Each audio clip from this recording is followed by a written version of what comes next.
There's no saying, oh, the world is safe. It's not safe. Not at all. It's not safe. The fact that you think it's safe means that you were living in an unconscious bubble that was sort of provided to you by your culture. It's a gift. And now that's been shattered. And so now what do you do? Well, the answer is you retreat until you're in your house and there's nowhere you can go. You're the ultimate frozen rabbit, right?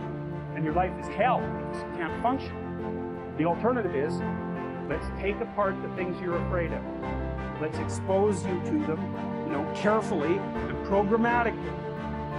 And then you'll learn that you're actually tougher than you think. Resilience. Resilience, the ability to return to the original form after being bent or being stretched or being compressed. That's the dictionary's definition of resilience.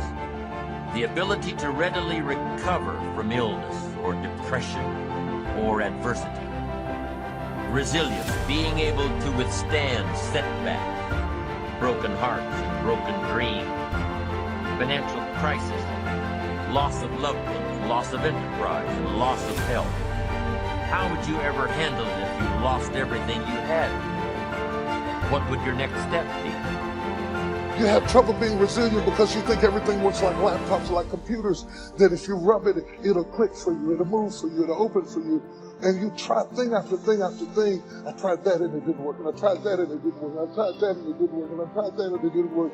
Because you think that trying something for a little while ought to bring you a big return. But life does not work like Apple. It does not work like that. Some stuff takes time. Greatness takes time. It takes time. It takes time to build your brand. It takes time to build your life. It takes time to build your career. You got to be prepared to get 1,000 no's to get 1 yes. And as Aristotle said, it is during our darkest moments that we must focus to see light.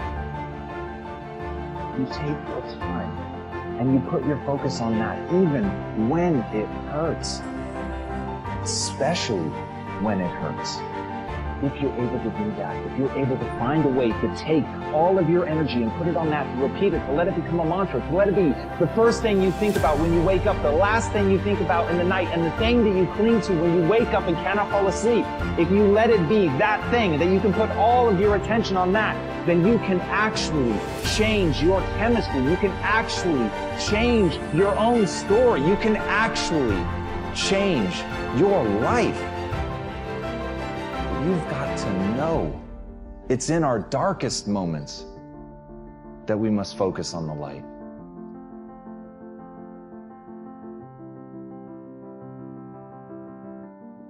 Thought is a spiritual activity and is therefore creative. But make no mistake, thought will create nothing unless it is consciously, systematically, and constructively directed. And herein is the difference between idle thinking, which is simply a dissipation of effort, and constructive thinking, which means practically unlimited achievement. We have found that everything we get comes to us by the law of attraction. A happy thought cannot exist in an unhappy consciousness. Therefore, the consciousness must change. And as the consciousness changes, all conditions necessary to meet the changed consciousness must gradually change in order to meet the requirements of the new situation. In creating a mental image or an ideal, we are projecting a thought into the universal substance from which all things are created. This universal substance is omnipresent, omnipotent, and omniscient. Are we to inform the omniscient as to the proper channel to be used to materialize our demand? Can the finite advise the infinite? This is the cause of failure, of every failure. We recognize the omnipresence of the universal substance, but we fail to appreciate the fact that this substance is not only omnipresent, but is omnipotent and omniscient, and consequently will set causes in motion concerning which we may be entirely ignorant. We can best conserve our interests by recognizing the infinite power and infinite wisdom of the universal mind. In this way, we become a channel whereby the infinite can bring about the realization of our desire. This means that recognition brings about realization. Therefore, for your next exercise, make use of the principle.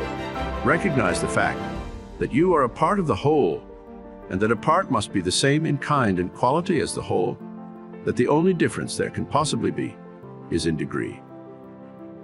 When this tremendous fact begins to permeate your consciousness, when you really come into a realization of the fact that you, not your body but the ego, the I, the spirit which thinks, is an integral part of the great whole, that it is the same in substance, in quality and kind, that the Creator could create nothing different from himself, you will also be able to say, the Father and I are one, and you will come into an understanding of the beauty, the grandeur, the transcendental opportunities which have been placed at your disposal. Increase in me that wisdom, which discovers my truest interest.